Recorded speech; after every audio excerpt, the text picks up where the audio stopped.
For joining us on another edition of Newspaper Headline Review on Agate Television and Agate Radio 95.5 Star FM Makudi. My name is Fanin Kwanum, and of course, I'm being joined on the program today by a public affairs analyst, Daniel Pillar. Daniel, it's a pleasure to have you join us. Thank you. Also with us on the program is Emmanuel Tiavia, a seasoned journalist. Thank you for joining us. Thank you very much, Fanny.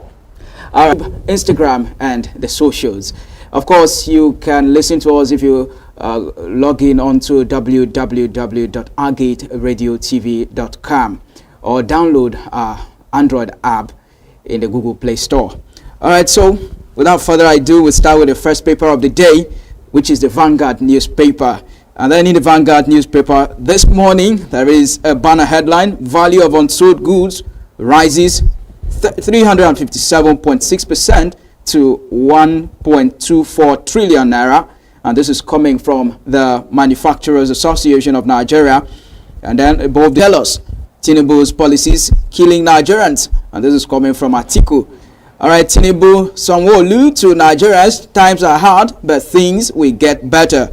All right, we do hope that things will get better. And then under the independent newspaper, independent picture there, coming from Falana. Nigeria's crude output rises 16.56% to 18 million barrels per day. Ondo Guba, INEC delivers material, stakeholders seek hitch-free poll. So these are some of the headlines we have on the Vanguard newspaper this morning. So we'll begin analysis with value of unsold goods rises to 357.6% to 1.24 trillion naira. Manufacturers Association of Nigeria. All right, Mr. Pillar, I'd like to begin with you on this one. The presidency had recently said the economy is kicking, it's improving, and here seems like a contradicting figure from the manufacturing, or rather an approval from the Manufacturing Association of Nigeria, saying that unsold goods have risen from 357% to 1.24 trillion naira. What do you have to say of this? You see, the problem is that the ordinary Nigerian on the street doesn't want to listen to grammar, figures that are brandished on TVs every day. What we want on the street, what an ordinary Nigerian wants, is that he's able to get his 3 square meals per day. He's able to pay school fees. He's able to pay the minimum bills in the house. Now, you wake up today, okay, let's take Makudi for instance. Before you can do a reasonable journey in Makudi back to your house, you must have spent, if you don't have a vehicle, you must have spent at least 3,000 or 4,000, and sometimes even close to 5,000 per day. Okay, imagine you are a civil servant who is taking less than 100,000 per month, and then your fare is taking you at least 2,000 or 3,000 naira every day. By the end of the month, how much is left for you? How much are you going to the market? Every item in the market has doubled in prices. Some have even tripled, and so you can see that people are beginning to they are not just reluctant. The purchase power is not there. People think sometimes on 010 or 001. So what the Manufacturers Association of Nigeria is saying is exactly what is happening. We can't buy because there's no money. And so their finished goods must remain in their stores until when the purchasing power improves. So that's the sad reality on ground in Nigeria. I think what is happening is very sad because already we are complaining that Nigeria is only a consumer state. We don't produce. And then the few manufacturers in the market today can't even sell their goods. I'm wondering how they are going to continue. If this continues, I'm afraid most of the companies may fold up. All right. Over to you, Mr. Emmanuel. Don't you think these numbers are getting to the advantage of the buyer since the goods are not sold? Don't you think the prices may drop down for the buyers to cope? My little economics tells me otherwise, Fanny. To be frank, let me take the baton over from Mr. who said the Nigeria only thing that we have to look at, and it's the fallout of economic reform. Sometimes you take Panadol, which is bitter, to get relief from body aches. But the way things are looking, looks like this Panadol is either fake or the headache is beyond the realms of the Panadol. Maybe we need a bigger pain relief. But let's look at the numbers. 357%. It means that compared to last year, where the value of unsold goods was around 250 something billion naira, it has risen by 350 something percent to over 1.2 trillion. What this really means is manufacturers cannot sell. And if they cannot sell, how do they then invest back into the business? And you know, for any business that cannot make sales, the first thing they do is to cut costs. And what is the easiest area to cut costs? Layoffs. And when they lay off, what happens? Purchasing power further reduces. So it is a self-fulfilling prophecy of doom. It is a cycle of pain that, if care is not taken, begins to perpetuate more things. A couple of things have happened since the removal of subsidy. We have government decided to, lift the ban on importation. So cheaper goods have also flooded the market. I began to see, for example, in fast moving consumer goods, FMCG sector, a lot of new, very cheap and affordable brands are suddenly visible in the market space in Nigeria. Let's look at toothpaste, for example. If you go into shops these days, you hardly see some of the premium local brands that we used to see before, from the likes of Unilever, Cadbury and Co. You now begin to see some funny names, and you hear from Nigerians that those ones are even more effective and they have maybe for 800. And there is one XYZ that is selling for 400, and all you need is just to feel the psychological impact. Even whether the mouth is clean or not, just that minty feeling, you know that. And when you don't have money, Okubens will be bad rice, so it doesn't have taste. Local rice, it's the sweetest. So these things, even though we're laughing about it, they come together to create this very problem we are looking at. And I think, just like the Manufacturers Association and Small Business Owners Association of Nigeria have been saying, government needs to intervene, because the purchasing power has reduced, and the Nigerian, not just that it has reduced. Fanny, you will agree with me that even Chief Daniel, you agree with me that we don't even want to spend money these days.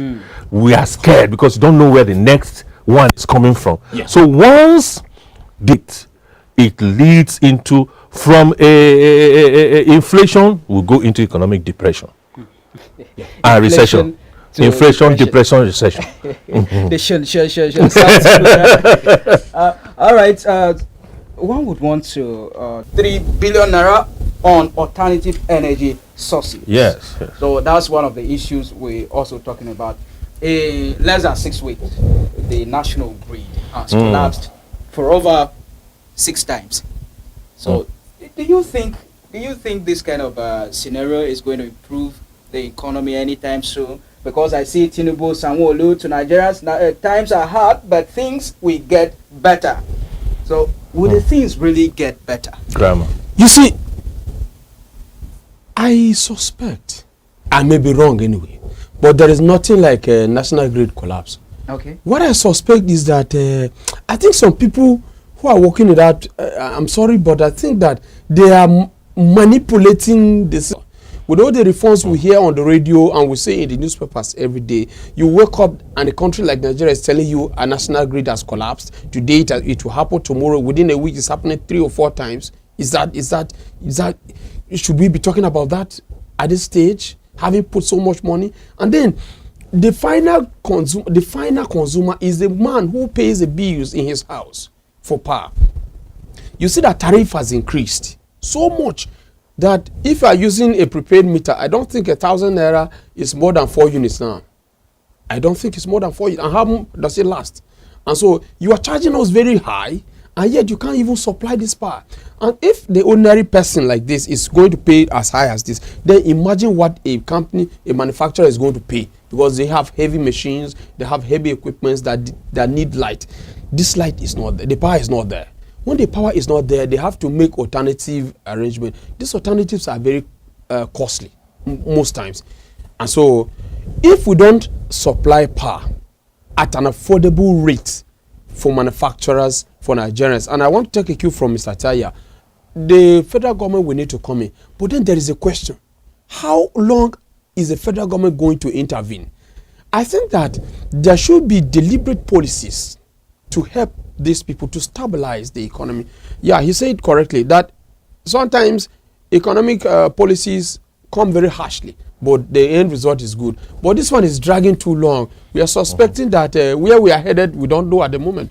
So the cost of power is very, very key. It's not just to the manufacturer, to every Nigerian, because for everything you are supposed to do, you need power. And I want to believe that Agate Radio here uses power too. And so if you don't have power at an affordable rate, these are the things government should look into paying subsidies. Even though there is a question, that's a debatable area. Yeah, there is a whole debate on its own. But I think that there should be policy, or this person is going to source energy to manufacture. He is going to increase the price of his own products so as to get back what he put in. You can't put in say 10 billion and sell at 5 billion. Who pays for the loss? The company will fold up. And so the moment there is an increase in any item that is needed for manufacturing, the goods are going to increase in price and the purchase power will decrease. That's what we are experiencing. All right, thank you, Mr. Pilar. Federal government agency sanctions over meters change. As distribution company breaks federal government agency sanctions over meters change. With the rider stay action, FCCPC, NERC insist consumers should not pay for replaced meters. All right, above the nameplate, Consumer Credit Corp targets 400,000 in June. Dangote Refinery, Ipman struck deal on petrol lifting. And then with the rider X depot price not decided. All right, so Court of Appeal consolidates cases on some of the headlines in the Nation newspaper. All right, ICPC chair, why assets recovery is important for Africa. Surfaced from Sokoto and Kebbi State. We'll talk about that later. All right, but the issue now is this could raise federal government agency sanctions over meters change. Consumers should not pay for replaced meters. Mr. Tiavia, I want you to look at it from this angle. We have telecommunication services around us. There are certain masts. I think we have one behind us here. And when the mast, we don't know how the mast is powered. Once in a while, we see some of the officials come around to service and then carry out some maintenance, so back their monies. Don't you think the electricity sector is to this extent?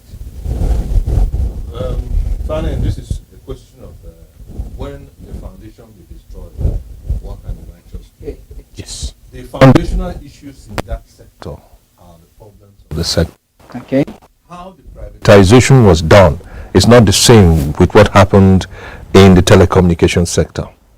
In the telecom sector, I must give kudos to Engineer Ndukwe-led BIM, Bureau of Public Enterprises back in the day, which was, more or less controlled by the former vice president. And the job they did by Nigerian standards was excellent, because the bidding process was as transparent as can be, at least by Nigerian standards. That is why we ended up with the brands we have and the kind of revolution that happened in the telecom sector. When one heard that privatization was going to take place in the energy sector, in the energy provision sector, the likes of Siemens of Germany, when they withdrew from the process, I knew, wahala day. You really want to provide electricity to Nigerians, and you are selling discos to companies that have no prior experience in this sector. You are just maybe selling it to cronies, friends, and jobs for the boys. This is what you get. It is none of my business, your business, or Daniel Pilar's business how the meters come to my house. These things, even when you pay for them, they do not belong to you. Yes. While I was living in Niger State, I had a prepaid meter installed in my house, even though I was living in a rented apartment. I went to my landlord and he agreed, and I left that house Did I remove the meter? It's going to be useless over here. I can't even remove it from the flat. I can't remove it. I couldn't. It was not possible for me to remove it from my house and install it in the flat adjacent to the house I was living in. It will not work. In fact, you disconnect one cable from that meter, it will not work anymore. Left it there. So these things belong to the discos. They can do and undo what they want. Why are you now forcing people to upgrade? This is people who already have meters. Chief Daniel, we live in a world of software. Why not do software upgrades to the meters? Why did one disco now say, oh no, it's not necessary to remove it, we can still use it, you can upgrade, and the other one is insisting? It is because from the foundation, we did not do the privatization of that sector in a way that will allow companies from all over the world who are experienced to come in and invest. If you notice, all the companies that did buy their licenses in the telecom sector spent a lot of money to develop the infrastructure. Yes, they did. Have you ever heard a community contributing to install a mast anywhere for any of the networks? All right, that takes us to the next issue. Dangote Refinery, Ipman, strike deal on petrol lifting. Ex-depot price not decided. All right, Mr. Pillar, this deal, do you see it as helping Nigerians? Because now Independent Petroleum Marketers Association of Nigeria has the direct access, to lift fuel from Dangote Refinery. No longer as it was being to be sold to them by black market rate. Okay. Permit me to official black market. Permit me to talk about one issue briefly before I answer this question. All right. It's about the mining marshals, security forces clash over Chinese illegal mining. We're actually going to get to that. Okay. Since I will leave it for now. Yeah. You see, it does looks like there is a cabal that is holding Nigerians to ransom in the petroleum sector. The reasons are this: we produce crude oil. Nigeria had refineries that were working. All of a sudden, everything went comatose. And from the time we started hearing about refineries up to this day, we understand these refineries are running a full retinue of staff. Every year you see budgetary allocations for these refineries that are not producing omo, they are not producing water, they are not producing anything. Yet you have a full retinue of staff, everything is going there. Now, everybody in Nigeria was happy that Dangote finally was building a refinery that would take away the pain of Nigerians. At the conclusion of the company and flag off, we discovered NNPC, who has refused or has not been able to bring back her own refineries into function, now say, no, I must be the one who will buy before I resell to marketers. I don't understand. Is it that, okay, let's do a brief analogy. You are a farmer. You farm cassava or yams. Pillar and Tavia want to buy from you. Another person is saying, no, you cannot go to Fanny and buy. I must be the one to buy and sell to you. Why won't NNPC allow everybody, every marketer to go to down benchmark? Because the distance in Nigeria is not the same. Logistics in terms of transportation might not be the same. But let us have a benchmark. Let Nigerians, this is how much I am selling this product to these people at the terminal. So that NNPC can now come in to regulate that don't sell above this price. But for NNPC to insist that no, I am the only person that will buy before I resell to you, there is something fishy which they are not telling us. This deal, I think, is going to bring succo to us if it is transparently done. Because Nigerians now, they always have a way. I like the way my brother Taya was saying, according to Nigerian standard, because it will always come. We are only hoping that tomorrow the country will change. But for now, I think the deal is good. We pray that it should be transparent. Let Dangote come out to tell us that this is what I'm selling to marketers, so that we'll be able to hold them accountable. Let us know that this is our problem. It shouldn't just be NNPC. Now that the deal has been done, NNPC should hands off. If they want to buy, let them buy and sell to their own garages that they have across the country. That's my take. All right, thank you very much, Mr. Pillar. We'll now take a short break, and then when we'll return from the break, We would be considering more papers on Headlines Review, Agate Radio and Television. Okay.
committed to someone, then you don't have to be faithful to that person. When you're talking about fidelity and trust, you could be faithful, you could be loyal.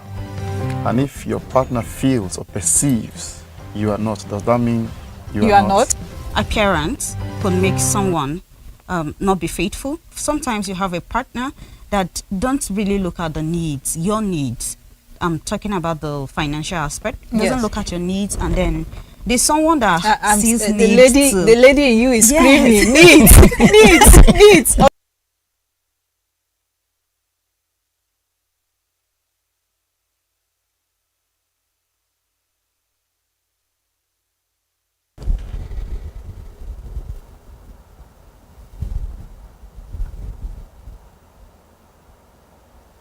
Welcome back. You're still watching and listening to Newspaper Headlines Review on Agate Television and Agate Radio 95.5 Star FM Makudi. And my name is Fanen Kwanum. Of course, I'm still on the program with a public affairs analyst, Daniel Pila and Emmanuel Tiavia, doing justice to what some of the papers are saying this morning.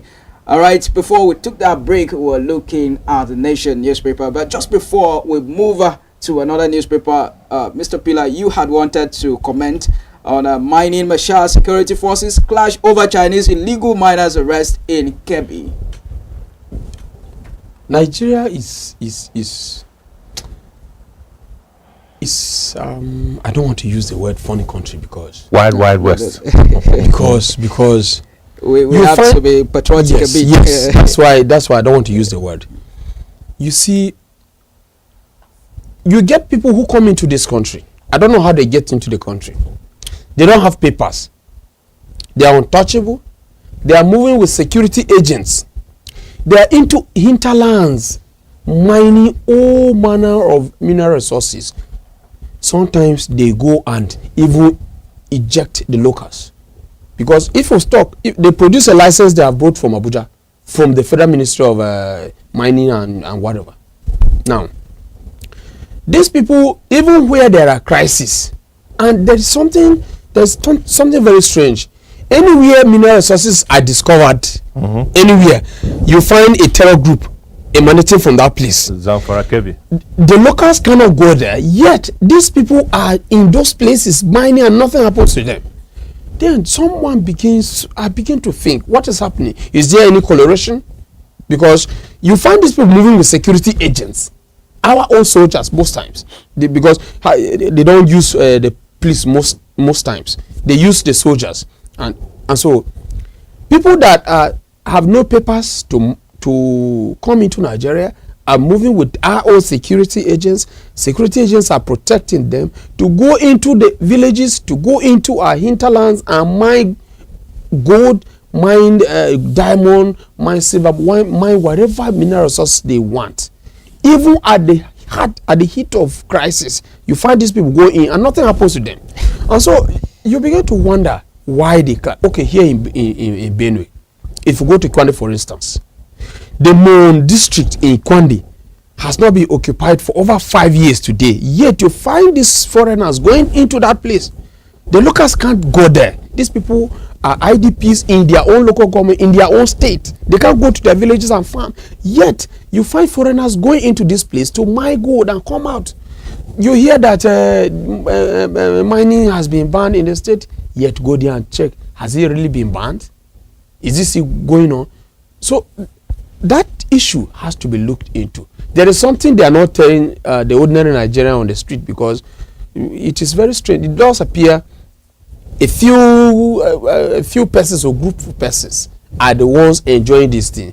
Because you can't tell me that somebody travels all the way from China to come into Nigeria, and then when they are arrested, the security they have been attached with are going to protect them from being arrested, are going to prevent their own arrest. Sometimes that's where you begin to find these headlines that security agents are clashing with. They bring their security from Abuja, and then when they come in, you dare not ask for their papers. You dare not ask them, what are you doing here? Go to Nasarawa and see what is happening. They have sacked all the people there. They are mining every day, and they don't even prevent further disasters that may occur from their mining activities. If you go there and see how they mine, it's so disheartening. They dug very deep this thing, and there is no provision for cover after they might have left. So our communities will landslide in Nigeria where we have never heard of it. You might. So I'd like you to also prefer some kind of solutions. What do you think can be done to address this? Because you passionately spoke about how it's difficult to argue. The Federal Republic of Nigeria, 1999.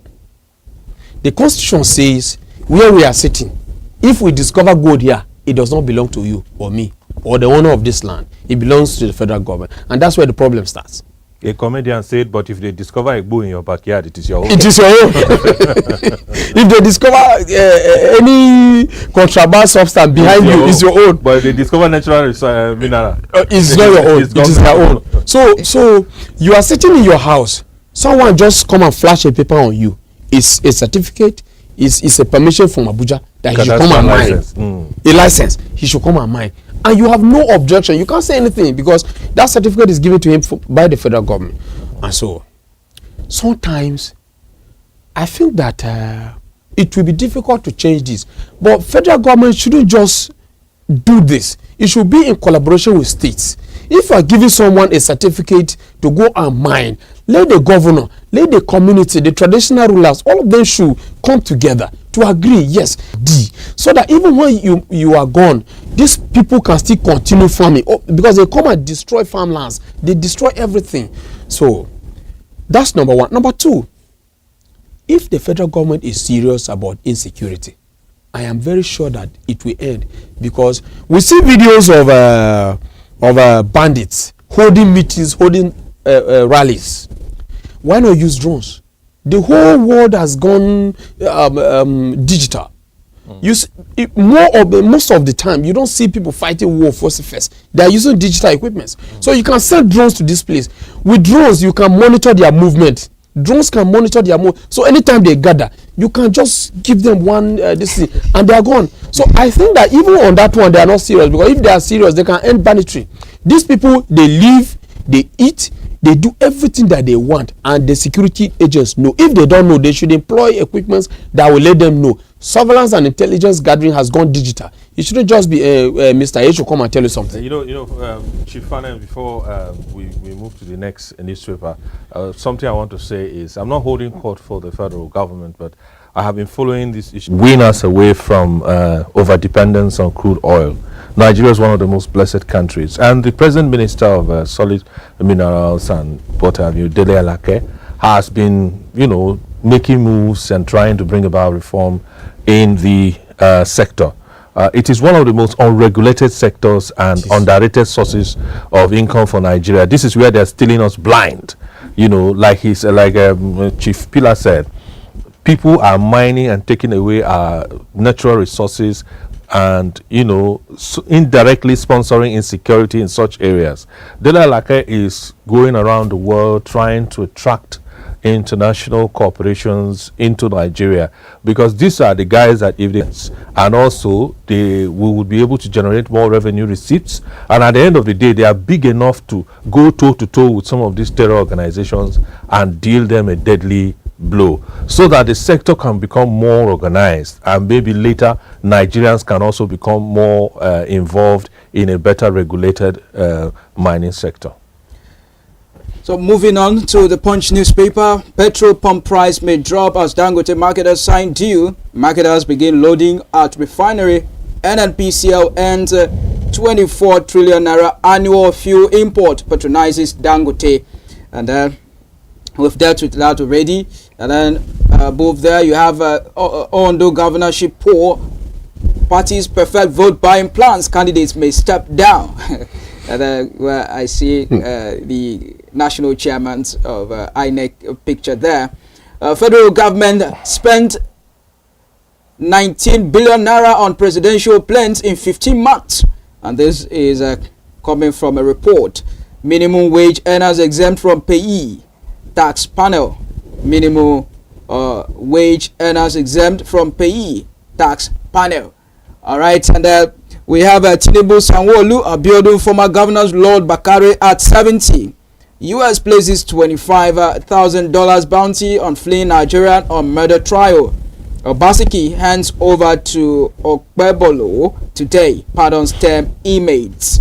All right, so we're looking at federal government spend 19 billion naira on presidential planes in 15 months, says report.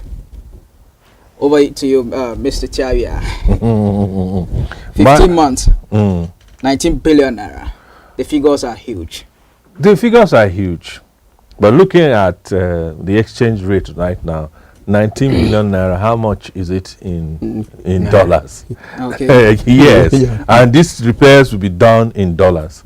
I think what is making a lot of Nigerians to really pay attention to what the government is spending on the repair of the presidential fleet basically is because of the lack in the land, the biting effects of the economic reforms. If not, in time past, these figures or more have been spent on maintaining and upgrading the presidential fleet, but nobody has really reported on it. Is that me now playing the role of the media advisor perspective? When things are tough, we look for issues that we can vent on. It's just like when your team is losing in football and the referee mistakenly blows the whistle. You're already losing 6-0. And then the referee mistakenly blows a foul against you. You react as if not for that infringement, you could have equalized the 6 goals. No, sir. Now, but the optics don't look good. That is just the issue with this whole story. The optics don't look good. When one person in this country that does not lack is already spending 19 billion to maintain the presidential fleet, and then you have unions going on strike because of arrears that is not up to 20 billion, you ask yourself, which is more relevant? Which is more relevant? Which should we spend more money on? It's just like even in our state, you hear comments like there is no money, there is no this, we cannot pay minimum wage. And then you see glorious projects going on that will cost 30-40 billion. How much will it cost you as a state government to augment and pay the new minimum wage for the next 3-4 years compared to some of the things that are going on? So the optics don't really, they are not something, definitely because of the present situation of things. People will read these stories and get hungry, add to their anger. All right. So now closely linked to that, the Nigerian Labour Congress came out yesterday to direct members across the country that if by December 1 your various state governments have not implemented the national minimum wage, then embark on indefinite strike.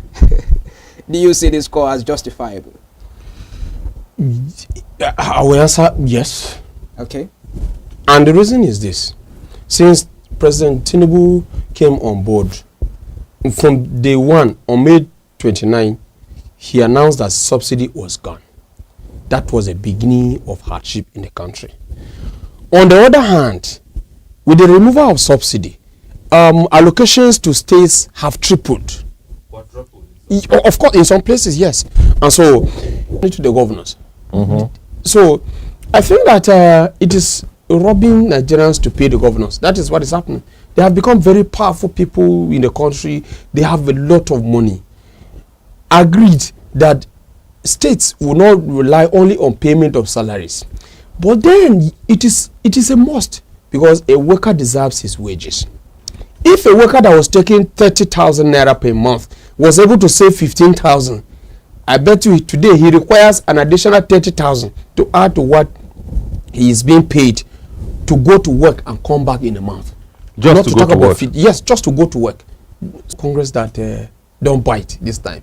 They make a lot of noise, but I have not seen what, because I've been here. I witnessed how the likes of Shomoles and the rest led NLC, and what we have today is a little bit lower than the expectations of Nigerians, because the truth is that Nigeria Labour Congress is the only platform where all Nigerians can come, regardless of party persuasion. regardless of party affiliations.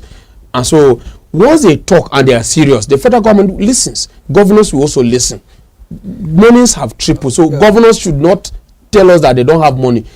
They must give to the civil servant, because I'm sorry, he has relatives he's looking after, and when you pay him, you have paid up to 10 or 15 persons, in some families 20. And so if he is taking care of this kind of people and you deprive him of this money, it means you have deprived 15 or 20 people of this kind of money. And when they are paid, they go to the market, they build, they do certain things. So artisans will also benefit from spend this. in the local environment. They spend in the local economy. And so artisans, these women selling tomatoes, selling this. This they comment get it. that the Chief Daniel just made now links us back to the first story we analyzed. If the minimum wage is increased, the ability to buy will increase, will double automatically, meaning that the utilization of produced goods that are made locally would improve. We will not be having 300 and something percent going forward. All right, he did touch something that I wanted us to follow, but probably another day, because he talked about people that made a lot of noise. You know, the same people have become policy makers today. Where are we? That's the question. Where are we? No, they were able to do something. They made impact. Yes, they made impact. What? They made If you impact. say so. The likes of Oshomole's agitation led to even Nigerians now understanding the concept of minimum wage. Before now, 20-something years ago, we didn't know what a minimum wage was. We never knew. All right, gentlemen, our time is fast going, so let's move with it. Now, the Guardian newspaper, healthcare on life support as hospitals buckle under power crisis. We did talk about power issues here, but we're still going to comment specifically in the health sector. And then here comes a rider, up to 20% fuel increase as energy costs strain budget. Staff resort to phone flashlights amid surgery delays. Disrupted clinic schedules. Hospitals seek prioritization by electricity distributors due to life-saving services. All right, and here comes a graphic presentation. Hospitals spend over 60 million naira monthly on diesel transfer costs to patients. Costs are being transferred to the ordinary patients. You know, because let's take it to mind that the patients, the real patients, they do not patronize some of our hospitals around. You know, the least they could do is National Hospital. The rest of them jet out for medical tours and all of that. So the real Nigerians the regular Nigerians are faced with this condition. What don't you think it's capable of even losing some lives in the process? Not capable. Lives have been lost already. So many lives have been lost. Finally, this is the worst time to be sick in Nigeria. There's never a good time. There's no weather, there is no calendar of, okay, if you get sick in January, but right now with the way the economy is and the fact that the national grid is always collapsing, our national grid has suddenly become a sickler from one crisis, 1 week, one trouble. It's the worst time to be sick. Some of the riders there mentioned that priority should be given to the hospitals. This is one problem with our country. We do not have standard operating procedures that will aid the performance of key sectors of the economy. Let me give you an example. In Germany, if you go to Germany, no matter the traffic build up on their roads, one lane I think it's on the outside of the shoulder of the road, or is it on the inside? I can't remember now correctly. It's always left free. Nobody, I repeat, nobody under any circumstance uses that lane. That is the lane for the ambulance service. So that in case there is an emergency, it's a criminal offense to even mistakenly drive into that lane and drive back, the cameras will pick you up. And at the appropriate time, they will visit your house and give you a fine or sometimes invite you to court. These things are basic things that people who want their societies to be better do. What would it take for the discos to sit down with hospital management, especially major public hospitals like, for instance, in Makurdi, BSUTH, to say, let's connect you to the 33 kVA. In certain cases, even when the management of such hospitals visit the discos, you start hearing what Chief Daniel does not want to hear, grammar. You know, I would like to share what I witnessed when I traveled to Kaduna a few weeks ago. I mean, a whole Kaduna was looking like a glorified village because the national grid collapsed. I could not drink a glass of cold water for 3 days. And I slept in areas that are considered VIP areas, in a hotel that could be classified as a 4-star hotel.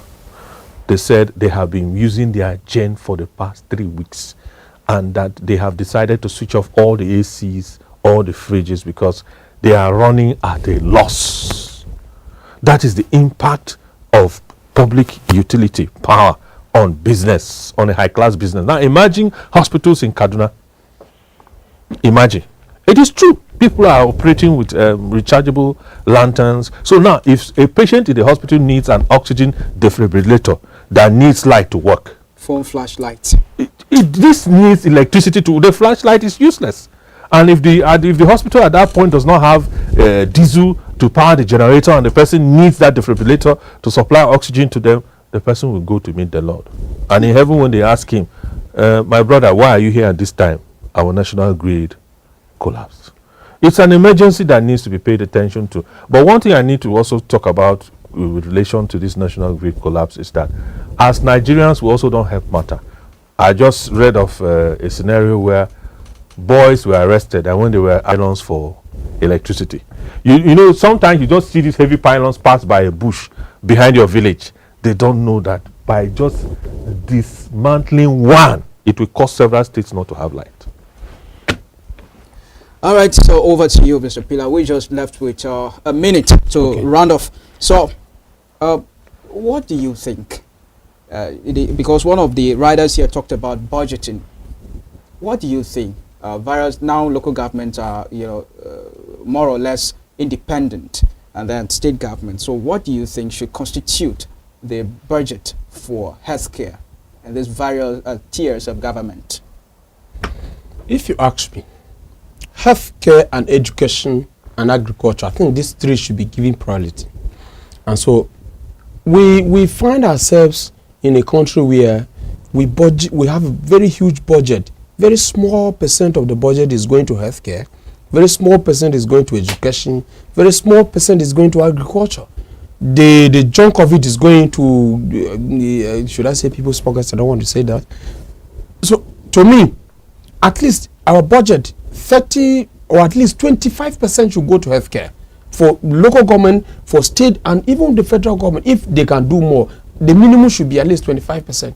If you give the healthcare 25%, they will be able to manage these hospitals. And just briefly, what Mr. Tiaya said, public light in Nigeria is so painful that you go and buy your own transformer, you buy cables, you buy poles. The moment you want to install light, this I will refer to 25% of the budget to hospitals or healthcare generally. Yes. It's the recommendation. And of course, we were going to talk about tapping into energy sources like solar system and whole lot of that. But for want of time, we do that on the next edition of our program. So thank you very much for our headlines review. With me, a public affairs analyst, Mr. Daniel Pillar. It's a pleasure to have you on this edition of the program. Thank you. And then thank you very much, our very own Emmanuel Tiavia. Thank you for being part of the program. Fanen, thank you so much. And I'm Fanen Kwano. Thank you very much. Join us next week, Tuesday, for another interesting edition of Newspaper Headlines Review.